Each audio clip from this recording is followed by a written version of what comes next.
Okay, this is March. It's about 5 o'clock. About 5 o'clock, March 8th. This is Monday, March 8th, 2021, and I got some mail from the adversary set for March 15 at 1 p.m. in front of Magistrate Robertson. This is filed March 5th at 2:52, which was Friday. Got in right under the wire because the clerk closes it at, my God. So what this is, okay, father's motion to request for a guardian ad litem and a CASA representative appointed for child and mother's motion be denied until mother completes a full psychological functional parental assessment. Okay, so he wants a CASA. He wants to do the same thing he did. He was so successful last time. I absolutely, see, I can argue this with Magistrate Robertson.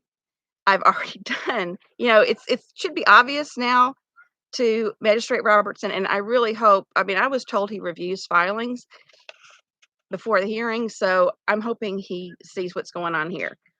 Okay, so he's saying, Hubbell-Gider comes now, Hubbell-Gider here after father, and would move this honorable court to request that a guardian ad litem and CASA representative. He's still pro se, apparently.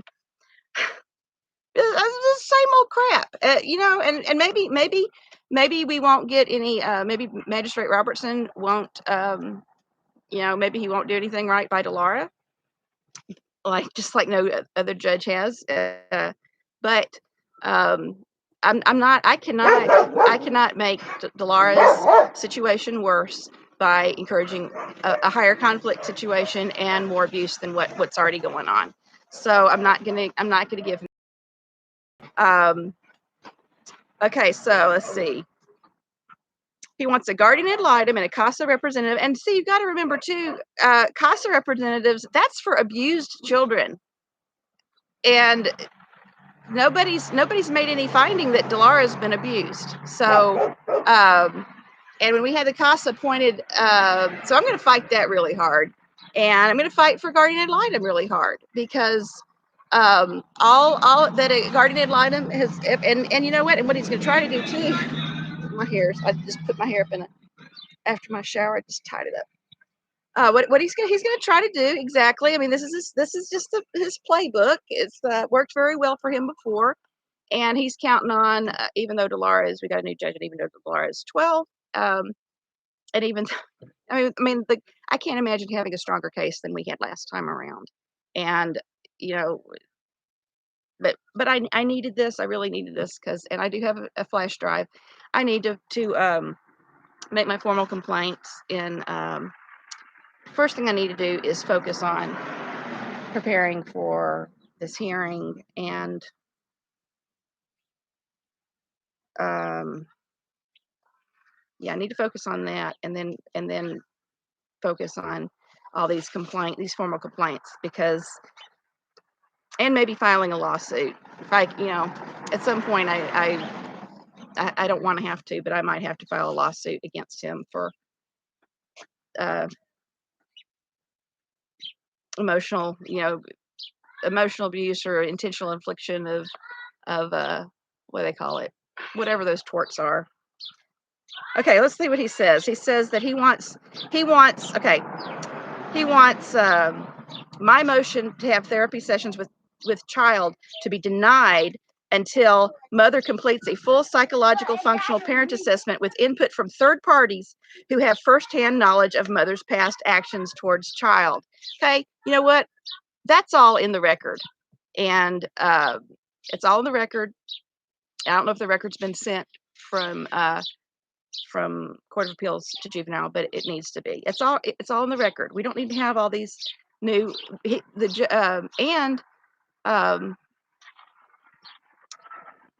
I gave Magistrate Robertson a copy of the brief that I submitted to the Supreme Court. I can get the everything certified. We don't have to have. What is in there? If he's going to say bad stuff about me, I'm going to point out all the good stuff that got left out, and I've already done that. So he wants input from third parties who have firsthand knowledge of mother's past actions toward child. Okay, let's see what he says. What what actions have I had toward a child? How have I harmed her anyway? There's zero. I've never harmed her in any way. Got a lot of allegations. We have no definite proof. He's really, I think he's probably really opening the door to what, identifying what is harm, what is risk of substantial harm, and what is definite proof. And what are false allegations, and what justifies an adverse credibility finding. Okay, with her motion, mother is asking from court to allow mother to have joint therapy session with the child. Mother is stating this is an urgent matter for the welfare of the child. Father believes, okay, now see, if he says believes, that you can't get somebody for perjury for what they believe. If he believes that, you can't prove he's lying. But if he's delusional, if he's got like if there's no factual basis for his belief, that is justification for an adverse credibility finding, and that's what I'm going to point out to Judge Magistrate Robertson. Father, so this paragraph 2, page 1. Father believes mother is trying to create an air of urgency and fear to have court issue an order that will put child in danger. Okay, so what kind of danger? Father doesn't think, and see there again, his belief, what he believes or what he doesn't believe. Does he have any factual basis for that? Father doesn't think mother is sincere. Yeah, I really hope that Magistrate Robertson sees through this. Father doesn't think mother is sincere in her expression of concern for child. Okay, if he wants to know about the third parties, let's see what Casey Cart had to say on video. I wonder if I could use the video of the third parties who testified before. And Casey Cart felt like I was sincere, or she made a point of saying that. Disguised as campaigning for justice, mother constantly stalks child and did many things that no concerned parent would ever think about doing. I tell you what no concerned parent would ever think about doing. No concerned parent would ever think about completely erasing the primary caregiver and attachment figure out of a 6.5-year-old child's life. No concerned parent would ever do that. And especially after hearing expert testimony about how it was adversely affecting the child, and that restoring meaningful contact between mother and child would be beneficial to the child, no concerned parent would go and try again to completely erase the child from the mother. So that's you want to talk about what concern. He's the one that needs a psych eval. I'm going to ask for that. I'm going to ask for him to have a psych eval and a parenting assessment. He's the one that's been parenting all these years. Let's see. It's just this is all bull crap. She threw. Well, it's completely irrelevant. None of this. It's just clouding the issues, muddying the water, being distracting. I don't do this to him. And maybe I should. Maybe I should get into this mudslinging. Maybe I should play the recording of him threatening to shoot me and Dolores screaming in the background, and him saying there's a crazy woman at my door, and Dolores saying that's not a crazy woman, that's my mom. And I had absolutely no idea. I went over there, best of intentions, trying to avoid court, willing to make huge concessions to stay out of court. And I was acting in good faith. Maybe Magistrate Robertson needs to hear that. But see, this is for the trial. This isn't for now.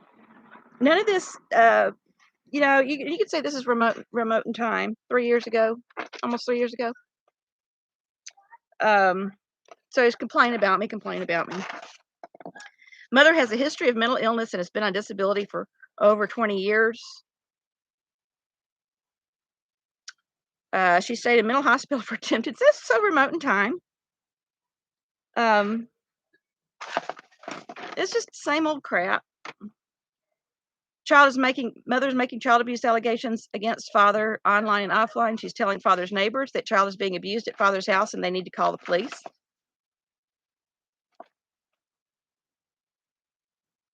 I deny that. Oh, I gotta answer this. I gotta answer it. Dadgummit. He just, all right, so this is what I'm gonna be doing the next several days. I gotta answer this.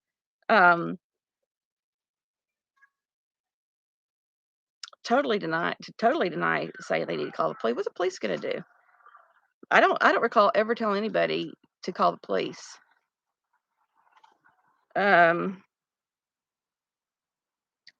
Okay, it's all old stuff. You know, save all this for the trial. Okay, let's see. Mother has a notion that if child is suffering, that will help mother's custody case. That's why mother constantly makes statements like, my child is suffering, my child has suicidal ideation.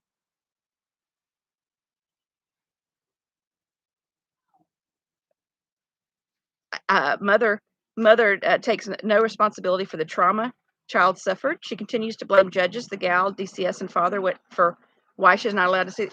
This is you know, you get 15 minutes. This hearing is going to be 15 minutes. I'm going to say, what is Exhibit L? Okay, let's see what he says.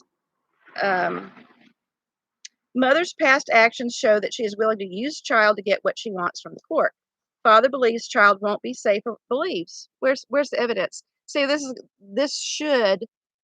this should come down to what is the evidence? Where is the definite proof that the child will be harmed or at risk of substantial harm? Definite proof. That's more than preponderance of evidence.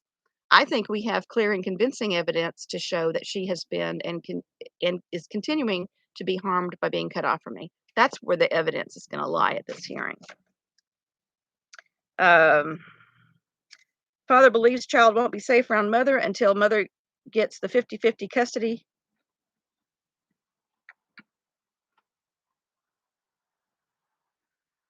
Father believes child won't be safe around mother. It says until mother gets 50-50 custody she wants and father's order of protection against mother is voided. Mother doesn't want father to have an order of protection, and she repeated. He must have said father believes, it's a Freudian slip. Father believes child won't be safe around mother. He probably meant to say if mother gets the 50-50 she wants. Okay, paragraph 23. In the past, father has been to joint therapy sessions with mother at the office of mother's own therapist. Father observed that mother withheld information that would make her look bad from her therapist. What? I withheld nothing from my therapist. I showed him the emails they were complaining about and text messages they were complaining about. I showed what have I told, you know, that's, where's the evidence of that? Mother's therapist didn't know about the condition of mother's house. Yes, he did. And he thought mother's older kids were living with mother even though they stayed with their father. I was seeing him over several years, and I talked about my older kids and their living conditions and situation. Where does he get this idea? I mean, I'm sure he has not talked to my therapist, and my therapist told him these things. As a matter of fact, he came to my therapist session years ago for one session, and acted like, he did this. He's like, act like that the therapist didn't know what was going on, and that's not true. Um, and the kids were with me every day.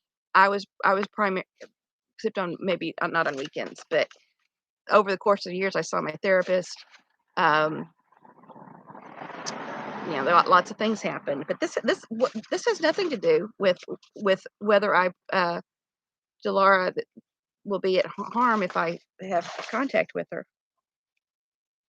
Okay, that is why fathers believes input from third parties who have firsthand knowledge of mother's past actions is required when mother takes a full psychological functional parenting assessment.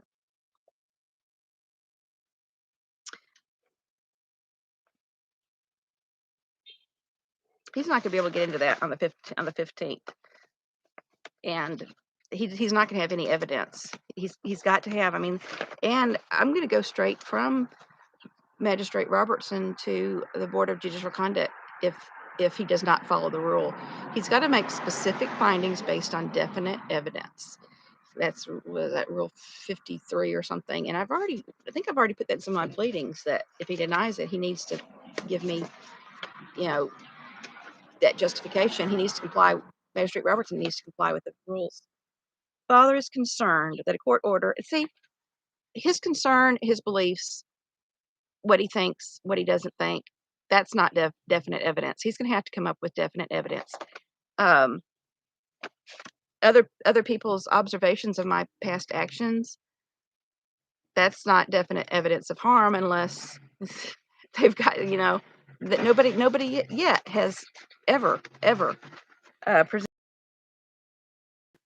Father is concerned that a court order will be rushed through based on a false sense of urgency mother is trying to create and without child having representation. Let Delora talk to the judge herself. That will keep the waters from getting as muddy. And, I'm very much against a guardian ad litem. I think the judge is smart enough to use his own eyes and ears and look at the record, look at the evidence presented in this case, talk to my daughter, listen to, look at the psych evals for my daughter, look at my psych evals, look at my parenting assessment, get him to have a parenting assessment. Okay, let's see. Paragraph 25. Child lived through traumatic experiences. Oh, you know what? He wants to talk about a false sense of urgency. What about those emergency orders of protections he got? He's, it's so crazy that these abusive people, they turn things backwards. He accuses me of doing the stuff that he's doing. Child lived through traumatic experiences that left painful marks on both child and people around her, like her teachers and classmates. That's probably true. Father does not want child. Same thing.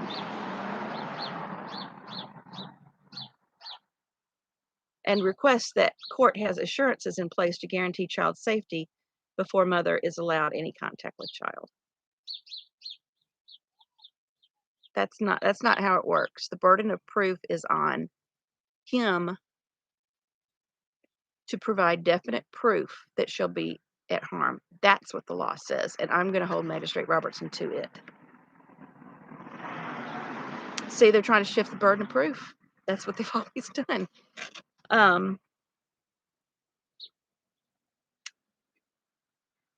Currently, child is doing well, contrary to what mother claims. With her high grades, child was able to get into Meg's magnet school. You know what? We got the behavior reports, and let's look at what the and she still got an IEP. So, and this should come out at the trial. There's not going to be time in 15 minutes to do all this, but I've already submitted her behavior reports up to the last year, and her still being under an IEP for behavior. Her grades have never been the problem. It's her emotional disturbances and her behavior. And I'm concerned that she'll get kicked out of Meg if her emotional needs are not met. She likes her school, excited to complete her schoolwork, and gets good grades. Yay! Her most recent report card is attached as Exhibit L. Ooh, so he's going to violate this order, and he's going to give me information that the school won't give me. Child's medical health record posted on Facebook by mother. When was that? I thought that got taken down a long time ago. It's the IPA that he signed and I didn't. Yeah. Some old stuff and some new stuff.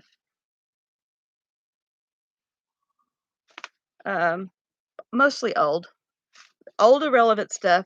Nothing that shows that Delara has been harmed or is at risk of substantial harm. Where's your report card? I don't see a report card. All smoke and mirrors. So he wants a gallon of CASA appointed for child. Mother requests to have therapy sessions with the child be denied until child has representation and mother completes a full psychological functional parenting assessment. See, I've already done that. And the only reason he's asking for me is to do it again is because I said I'm not going to do it. And my therapist has advised against getting all this stuff because my therapist had, contrary to what Laura's dad's saying, my therapist of all those years had the best handle on what was going on, and the people who've done the other psych assessments I think they considered his input too.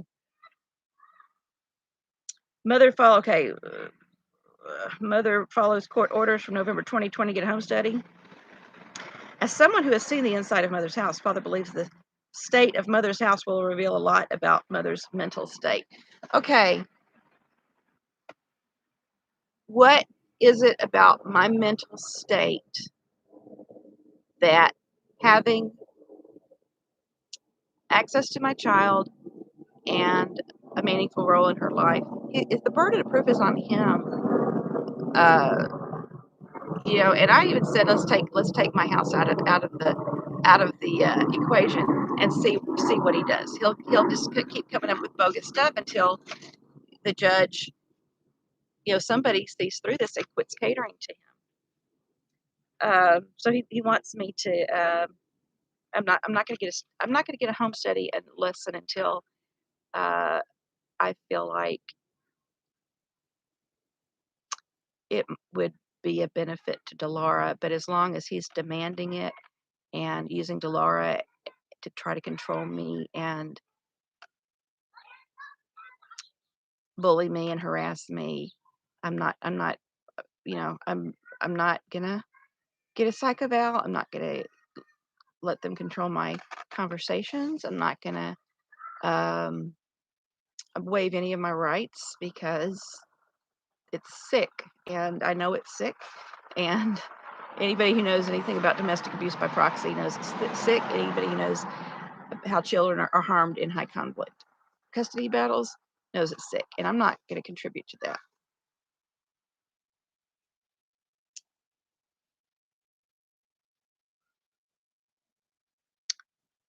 Mother's request for access to child's health and school records be denied since mother posts school and mental health records online in violation of existing court orders. I have not. Uh, I took them down, and I'm not going to put them back up again until I have court orders that say it's okay. And that's something I will agree to. Um,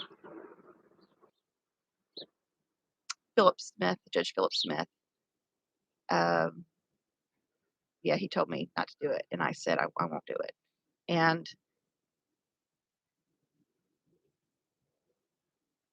I don't think I need to at this point. I think there's enough stuff without posting uh, her mental health records again. And you know what? I don't know. Really don't know. He didn't say anything. Philip Smith didn't say I couldn't say anything about the school record, like a report card or something. But I think I wouldn't post that.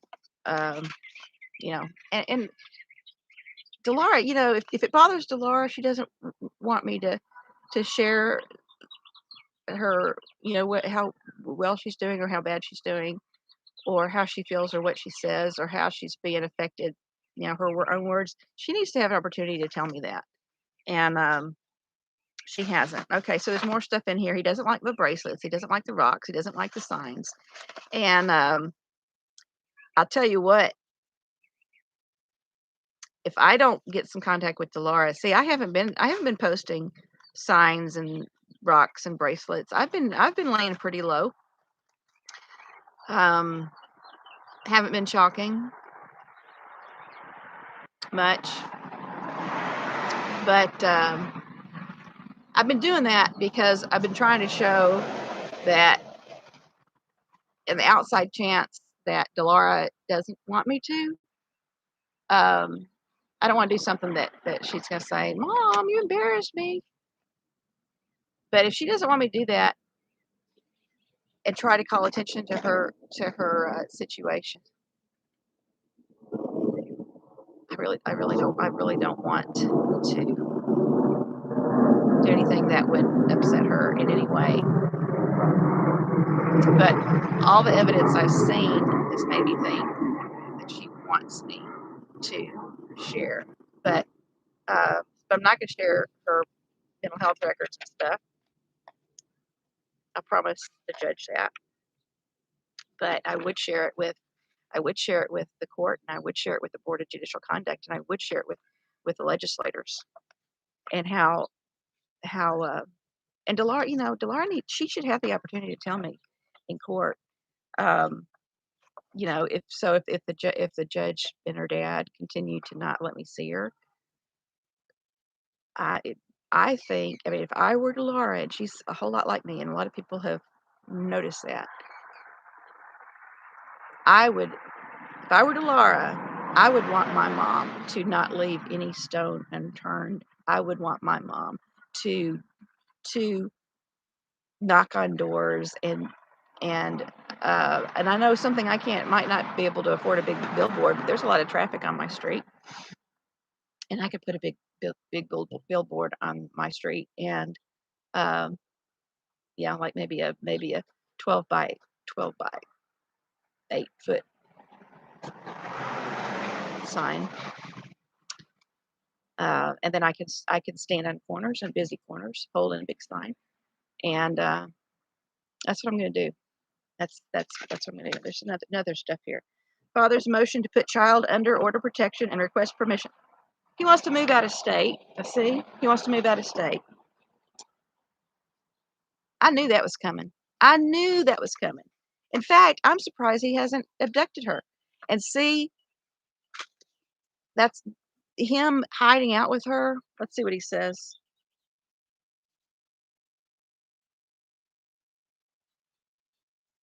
This is, and he's lying in here.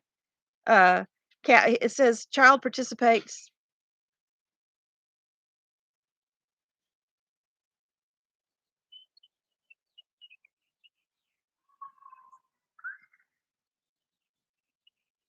I want to see. He's making allegations in here. He said, he mentions me coming to the house, trying to do a welfare check on Delara. It says on January 28, around midnight, 2 officers came to father's house to check on child. Officers told father a neighbor called police because mother talked with neighbor and left multiple notes on their door or mailbox asking them to call police because she is worried about child.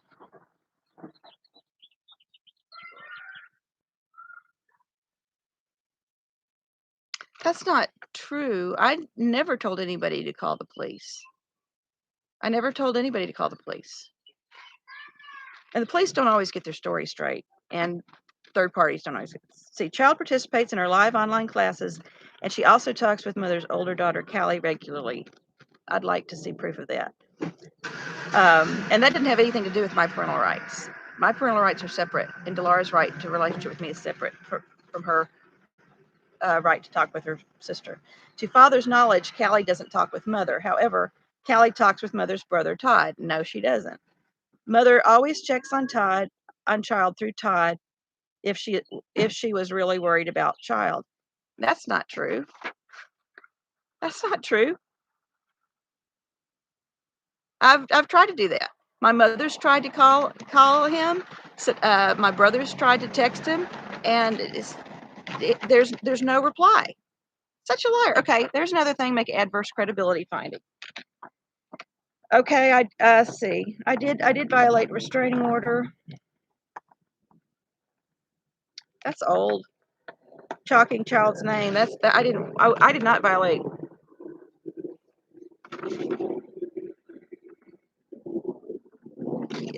That's a whole different thing. If he wants to file a contempt thing for violating a restraining order, that's what he needs to do.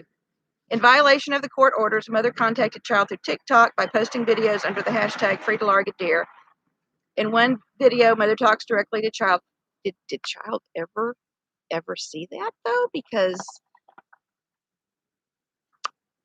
and it wasn't just for Delara. I mean, it's for anybody. I want people to know what's going on. Mother talks directly to child. It says, Delara, tell everybody your story. Liberty and justice is for everybody, including children. You do have rights. Tell all your friends. Tell them to tell their moms or brothers, sisters. Tell everybody. Lydia A. Hubbell, hashtag #FreeDelarGadir. People need to stand up and speak out for you. You're right. They are wrong. I'm right. They are wrong. You and I are going to stand our ground till we get justice. Be strong and courageous. I love you so much. At the time of writing, this video is still on TikTok. Mother also violated the court orders by sending letters and postcards to child and talked about court corruption and blamed bad judges and father for why the child was not allowed to see mother. Currently, mother has many YouTube videos online related to child's custody case for child and anyone to see. Does she have access to them? I I don't think she's got access to them. If she's ever seen any of them, I'd be surprised. Other than the like the rabbit one and the ones of her friends that I showed her on a visit. So this is all doesn't have anything to do with presenting definite proof of harm or justification for restraining order or him moving out of state.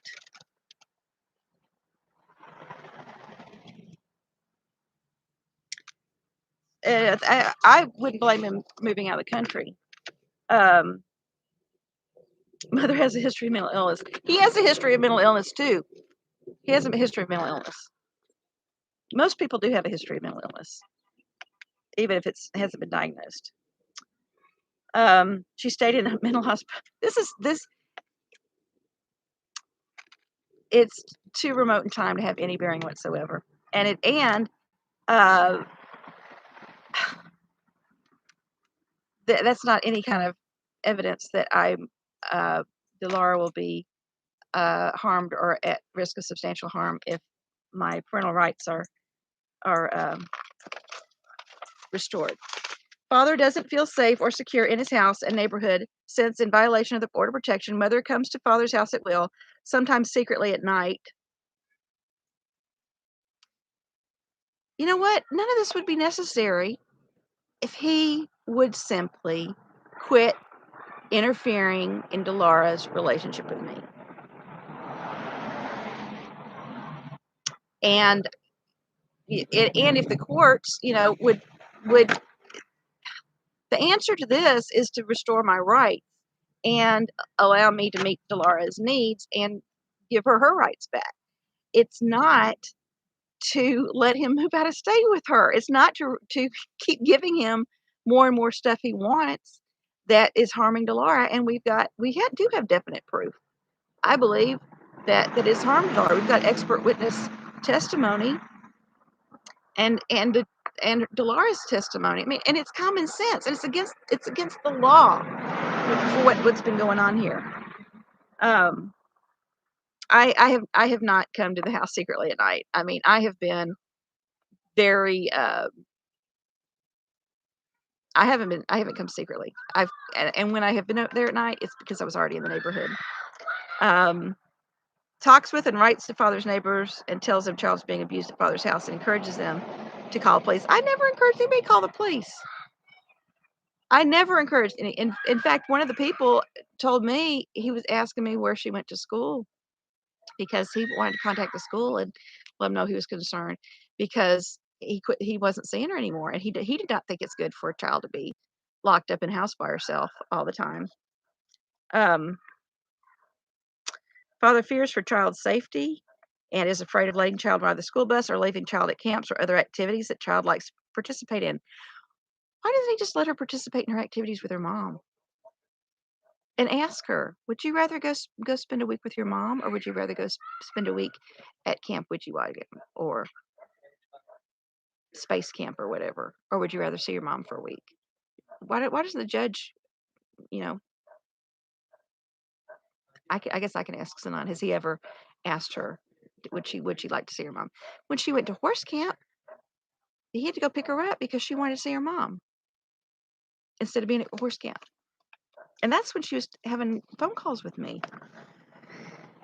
So I really hope all this will just,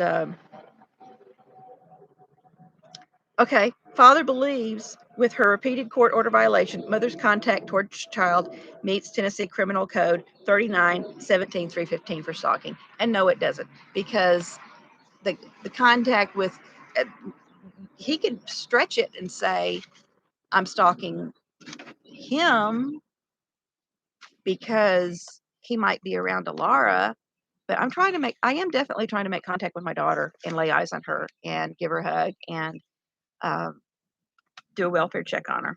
But my attempted contact with Delara, that's the person I'm attempting contact with, is not unwanted. And that's something that Delara can get through to the judge.